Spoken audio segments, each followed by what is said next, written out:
நீங்க வாழ்றது மட்டும் இல்ல. அது இந்த வாழ்க்கைக்கான உதாரணமும் சொல்லிக் குடுக்குறீங்க. காரணம் கோவிட் டைம்ல நீங்க சொன்னீங்க, என்னுடைய உணவுகளுக்கே வழி இல்லாம இருக்கும்போது, கிட்டத்தட்ட 250 குடும்பங்களுக்கு நீங்க உணவு வழங்கியிருக்கீங்க. எவ்ளோ பெரிய பெரிய விஷயம் சார் அது. ஹார்ட் சார் அது. இல்ல அது நான் பண்ணல. அது ஒரு நாளைக்கு 280 பேருன்ட்டு 5 மாசம் தொடர்ந்து கொடுத்தோம். ஆ. ஒரு நாள் 500 பேர் அப்படி கொடுப்போம். அது நான் கொடுக்கல. அது எந்த கிரெடிட்டும் எனக்கு கிடையாது. ஆ. ஆரம்பிச்சதுன்னா என்னை சுத்தி இருந்த நண்பர்கள் தான். ஆனா விதை நீங்க போட்டது. அதுக்கு அப்படிலாம் கிடையாது. எல்லாமே எல்லா நண்பர்களும் தான்.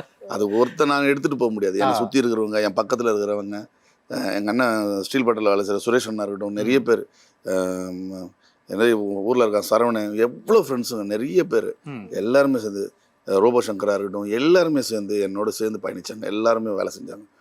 போதும் அது தொடர்ச்சியாக கொடுத்துட்டே இருந்தோம். அது எனக்கு சார்ந்த, அது என்னுடைய கிரெடிட் கிடையவே கிடையாது. எனக்கான கிரெடிட் இல்லை அது. ஆனா நீங்க நினைச்சிருந்தா அந்த கிரெடிட் நீங்க எடுத்துட்டு இருக்கலாம். அது தேவையில்லையே. அது எல்லாருக்கும் அது உணவு தானே. இப்போ எங்க அம்மா பசிக்குது, எனக்கு பசிக்குது, எங்க அம்மா எனக்கு சாப்பாடு கொடுக்குறாங்க, அது கிரெடிட்டா? கிடையாது. அது கடமை. என்ன சுத்தி என் பக்கத்துல இருக்கிற என்னுடைய மக்களுக்கு பசிக்குதுன்னா நான் செய்யணும். அது என்னுடைய கடமை. இந்த பிரபஞ்சத்துல இங்க இருக்க ஒருத்தருக்கும் அந்த கடமை இருக்குது.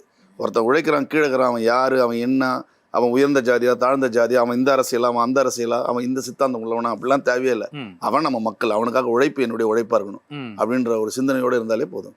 படிக்கலன்னு எல்லா விஷயத்தையும் சொல்லிட்டீங்களே சார். அப்படிலாம் ஒழியல சார்.